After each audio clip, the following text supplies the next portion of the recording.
Good evening, everybody, and happy Friday. I hope you have a chance to enjoy this wonderful weather that we're having, and hopefully we'll continue to have, fingers crossed, over the next few days.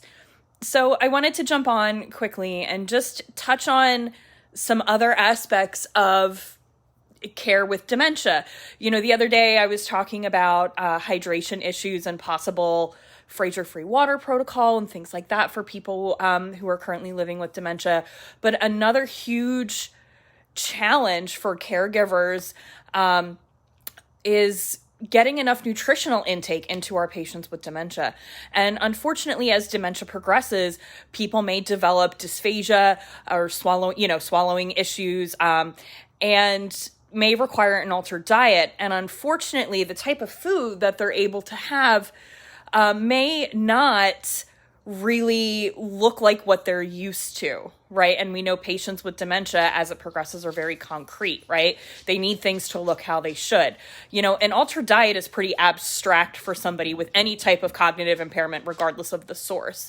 So there are some things, to really think about when we're talking about our patients who are currently living with dementia that have decreased intake or develop dysphagia, like a swallowing problem.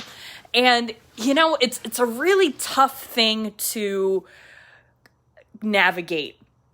First and foremost, you want to check and see if the person has any kind of life care plan or advance directive. It's always important to know how your loved one or your patient, depending on what role you currently have, you want to know how they feel about alternative means of nutrition. Some people feel, hey, if I stop eating, all for it, like give me everything you got, which is great. And then other people may feel strongly the other way. And it is a very personal choice that person, hopefully in an ideal world, would make before the time came. But unfortunately, as healthcare professionals, we know that is not always the case.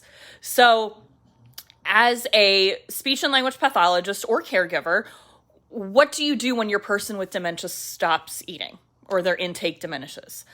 You don't want to just run right to that alternative means and just assume that this is what's going to fix the problem, because we know that's not going to be, it's a short-term solution. It's not going to be a long-term thing, meaning that they're still going to need it in the long term, right? It's not just going to kind of solve the immediate problem and go away.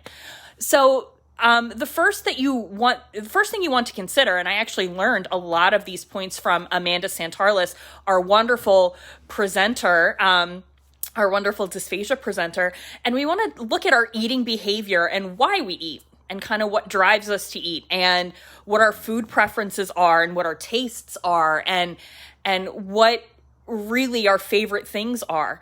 Some people with dementia may prefer finger foods and do better with finger foods than a utensil situation. Their intake may continue to improve. You may utilize something like those jelly drops that I spoke of a few days ago if the person doesn't have any dysphagia, right? As we learned, those are not currently approved for persons on altered diets. Right? Those jelly drops, in case you missed my live from the other day, they're like little hydration balls that help promote adequate hydration and fluid intake in our patients with dementia. So, and you also want to look at not only when we talk about our eating behavior, but we want to talk about why we eat, right? And eating is such a very social activity for all of us. You think about some of your favorite ways to catch up with friends, right? Go grab a drink, grab dinner. And I know that for the past almost 2 years now, we all have really been unable to do that on a regular basis. So I think we're all acutely aware of how much of a social outlet eating is. So you want to look and see what type of environment is this person in. Are they in their room in a long-term care facility alone when meals are provided? Could the addition of something like a dining room or a day room increase their intake and provide them with a little bit more support? Even if that person isn't overly talkative or social in those settings, still just being in that environment and being with their peers during mealtimes may help with their intake.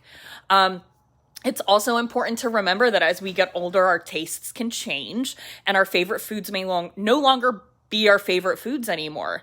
And that's something too that I think we really need to be more in tune to. Just because mom loved oatmeal, let's say, for breakfast her entire life, maybe now she's really not so much into that anymore.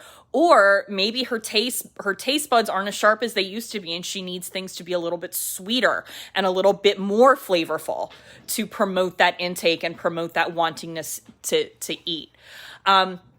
So, I just wanted to touch on a few of those things. And if somebody with dementia stops eating, our first thought can't be feeding tube.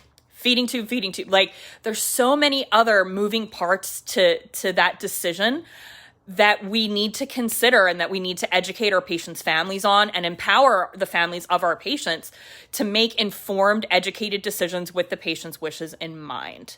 So my best advice would be to get that advance directive or healthcare directive written, regardless of your age. Make sure your wants and your needs and your feelings on those things are known, just so then that way everyone knows how to better navigate care for you when and if the time comes when they're in that position. So if you would like more information on this topic about the ethical considerations with dysphagia management, please check out our wonderful course about knocking down social and ethical barriers when it comes to dysphagia management.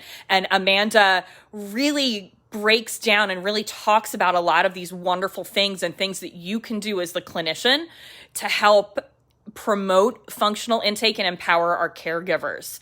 So if you have any questions or want any more information, I will be dropping a link to the course in the comments here on this video. And you can shoot me an email at allison@arcseminars.net if you would like more information. But please, I'm going to drop a link to a couple more things in the comments as well. Some videos where Amanda does a really great job of taking us grocery shopping one day, which we did post a couple weeks ago. So if you missed it, I will repost that for you. But yeah, so comment with your questions or experiences or things that you've learned along the way as a clinician. And like I said, I hope everyone has a great weekend and that you're able to enjoy this wonderful weather, right? And this wonderful transition into fall. So have a great night, everybody.